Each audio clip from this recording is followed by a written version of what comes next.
The conversion of Constantine the Great. Imagine an emperor standing at the brink of a massive battle that could determine the fate of an entire empire. He's stressed, anxious, and then, out of nowhere, he sees a cross of light in the sky with a message from the divine. It sounds like the plot of a blockbuster movie, right? But this isn't fiction. His conversion to Christianity didn't just change his life, it altered the course of history forever. And while his conversion was nothing short of miraculous, Constantine's life was far from saintly, proving that divine plans often unfold through the most imperfect of people. Our story begins in 272 AD in the bustling town of Nisus, where Constantine was born to Constantius Chlorus and Helena. Young Constantine had the usual childhood dreams, conquering the world and becoming a legend. By 306 AD, after his father's death, Constantine was declared emperor by his troops in York, Britain. At the age of 34, he was thrust into a position of immense power. Little did he know, his greatest challenge was yet to come. Fast forward to 312 AD, on the eve of the Battle of the Milvian Bridge. Constantine was preparing to face Maxentius, his rival for control of the Western Roman Empire. The stakes couldn't be higher. Then, something extraordinary happened. Constantine saw a vision in the sky, a radiant cross accompanied by the words, "In this sign, you will conquer," in Latin, "In hoc signo vinces." Now, imagine the look on his face. Was it shock, reverence, confusion, or maybe a hint of skepticism? That night, as if things couldn't get more surreal, he had a dream where Christ himself told him to use the sign of the cross in his battle. Constantine, not one to ignore divine instructions, or dreams involving celestial beings, ordered his soldiers to adorn their shields with the Christian symbol. On October 28, 312 AD, Constantine's troops marched into battle with crosses on their shields. And guess what? They won a decisive victory. Maxentius was defeated, and Constantine became the sole ruler of the Western Roman Empire. It was a plot twist worthy of the best screenwriters in Hollywood. In 313 AD, Constantine, now sharing power with co-emperor Licinius, issued the Edict of Milan. This was no ordinary decree. It granted religious tolerance throughout the empire, effectively putting an end to the persecution of Christians.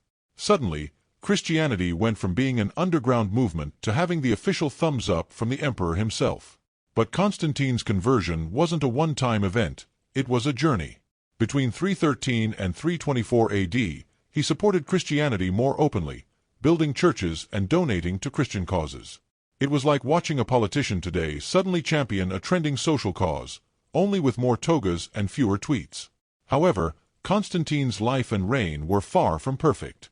His political affairs were marked by ruthless decisions that cast a shadow over his Christian image. One of the most notorious acts was the execution of his eldest son, Crispus, in 326 AD, on charges of treason. Shortly afterward, Constantine ordered the death of his wife, Fausta, allegedly for adultery or conspiracy. These actions were brutal and seem inconsistent with the ideals of a newly converted Christian emperor. Despite his personal failings, Constantine's impact on Christianity was profound. By 324 AD, after defeating Licinius, Constantine became the sole ruler of the entire Roman Empire. His commitment to Christianity grew stronger, much to the delight of the early church. He didn't just stop at building churches. He went on to shape the very foundations of Christian doctrine. In 325 AD, Constantine convened the First Council of Nicaea. This wasn't just a casual meetup over hummus and wine. It was a critical assembly to address divisions within Christianity, particularly the Arian controversy.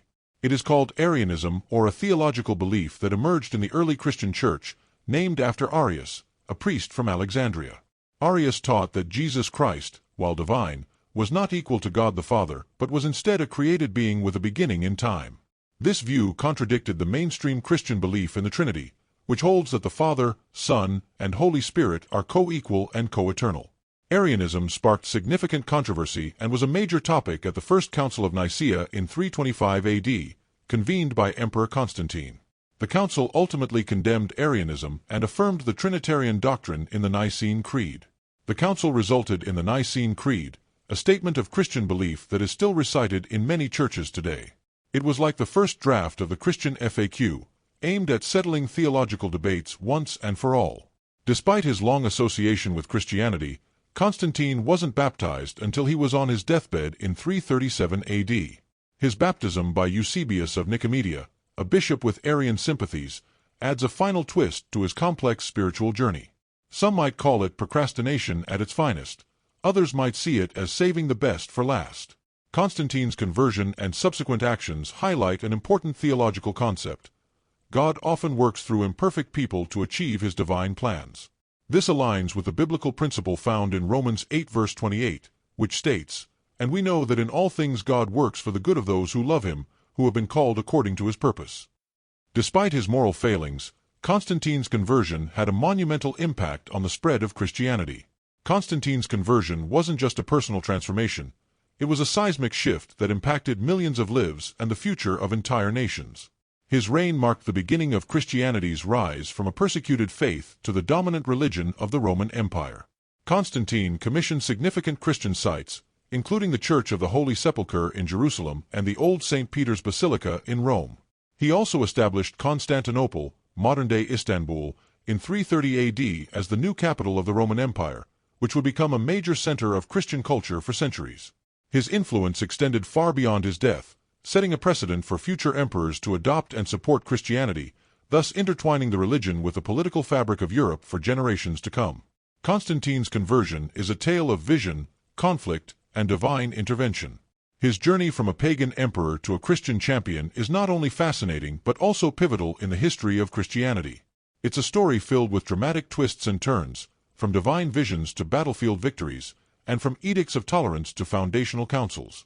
In the grand tapestry of history, Constantine's story stands out as a turning point, a moment when the tides of faith and power converge to shape the future of an empire and a religion. It's a story worth telling and retelling. So, next time you see a cross, remember the emperor who saw it first in the sky and changed the world. While Constantine was far from being a saintly figure, his conversion and subsequent support of Christianity played a crucial role in the establishment and spread of the faith.